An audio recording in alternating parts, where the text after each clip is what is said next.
Hey, this is Scott Perdue with FlyWire on the road, and like I said before, this is update number 2, and I'm in Wausau, Wisconsin, at the Learn, Build, Fly hangar. This is actually, we're in their number 2 hangar. They just finished building, with the EEA Chapter 640. We're here for the Air Venture Cup race, and you guys are basically hosting that and putting that on, and that's awesome. And what we have here is the president and the vice president. Yes. Please tell me who you are. My name's Dave Conrad, and I'm president of Learn, Build, Fly. Awesome. And I'm Jennifer Rauscher, and I'm the vice president of Learn, Build, Fly. Oh, that's great. So when I got here, I was really, really impressed with the organization and what you guys are doing with kids. I think it's fantastic to get them involved. And I was talking to Scott, I can't remember his last name, he was helping on the Baby Ace project. Yes. Somebody got his daughter working, and boom, it was totally, that was Paul Boberesny's last airplane, and you guys finished it off and got it going. Yeah, that was quite an honor and quite a thrill to do that. Scott's daughter's name was Emma.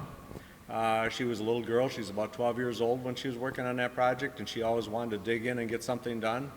So I had her varnish the floorboard. That was her first big task. But before we put the varnish on, I made her sign her name on it. Oh, so that's her awesome. Her name is flying around in the Baby Ace. Always there. Under varnish. Yeah, that's pretty cool. Well, I restored my dad's Stearman, the one that I do videos with. That was my dad's. Okay. And I ended up restoring it. And everybody that helped me, including my kids and my wife, there's a little inspection deal back in war. They built them on an assembly line. And then they would be inspected and then put it in line, kind of like these wings. And then they would just, hey, we need wings, and they grab them. So the inspector would usually stamp or sign it. Everybody that helped me on the airplane got a square. Nice. So, yeah, that's awesome. Well, tell me about Learn, Build, Fly. Well, what do you guys do? What's the process? How you got started? It all started off of that Baby Ace of Paul Boberesny's, and we finished that airplane up. And then the following year, the group stayed intact. It was a lot of kids. We had one kid come, and he started bringing friends. And before you knew it, we were more kids than adults. And so we started a 501c3 corporation that winter called Learn, Build, Fly, and we moved forward with that. And our goal was to build another airplane, which is sitting in parts back here. And along the way, we wound up building 2 hangars and getting an engineering program going and a bunch of CNC machines, 3D printers, lasers, milling machines, plasma cutters. And our Tuesday nights, we call it our build night. We will have anywhere between 50 and 65 people attend weekly, and half of those at least are 20 years or younger.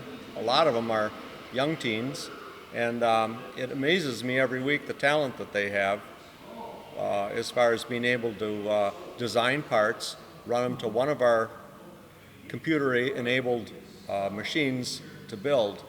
So it started out simple with the 3D printers, and it moved on from there.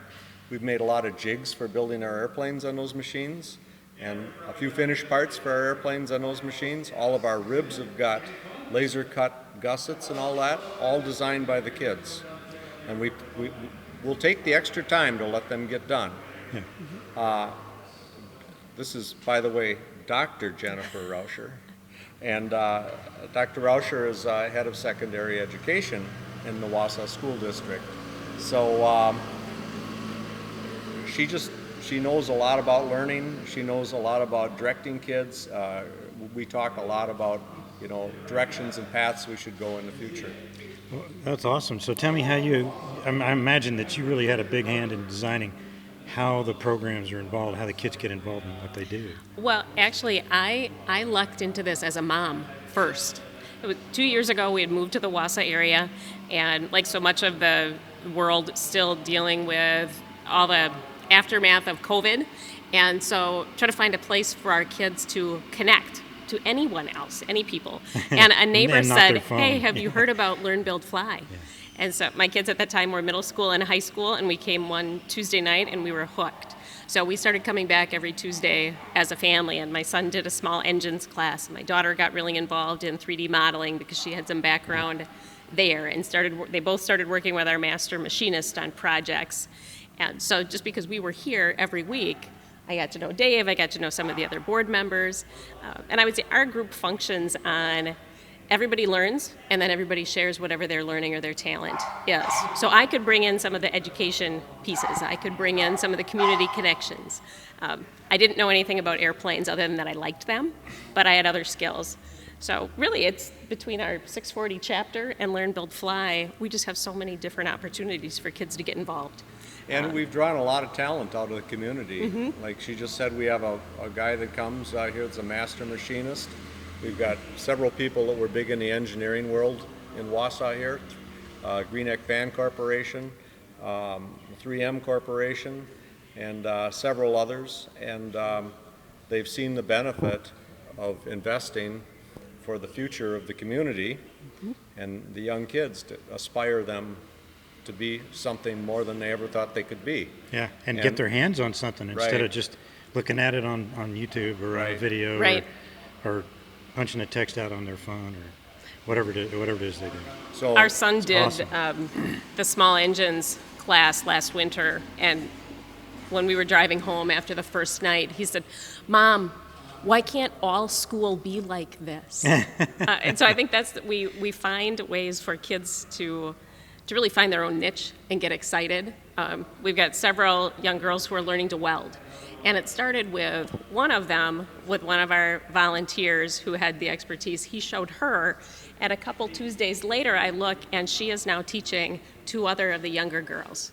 And that's what happens. Yeah. And we do have a youth board. I don't think we talked about that. Yeah. We have an adult board, and we also have a youth board. That was Dave's idea. Yeah, the youth board was just designed to get some of these young to mid-teens up to understand how a corporation or a nonprofit like ours functions. They attend our meetings. They also have their own meetings. And that's been really something. And we share financial information with them. We share everything with them so that they understand everything that goes into making something work. Right. So it's a tremendous thing you're doing. It really is. It's just kind of worked out. I think, well, and that was something that was near and dear to my heart. My doctorate is in leadership. So looking at how we can develop our youth, I know they have fantastic ideas. I know they have great potential, and I want other people to listen to them and learn from them. So helping them develop as leaders is really important to me. They give tours for us. They run some of our classes. They are the key volunteers at AirVenture Cup. Anybody who was here visiting, if you got a ride in a golf cart, it was probably from one of our youth board members. Well, that's fantastic. Thanks so much for hosting this, inviting me to come talk, because I'm really excited to see what you guys are doing. I think it's wonderful. We are honored that you're here. We are very happy that you thought enough of us to come up. Yes. Thank you, Scott. Thank you. I appreciate it. Well, there you have it. Stay tuned for the next one, but check out Learn, Build, Fly. It's awesome.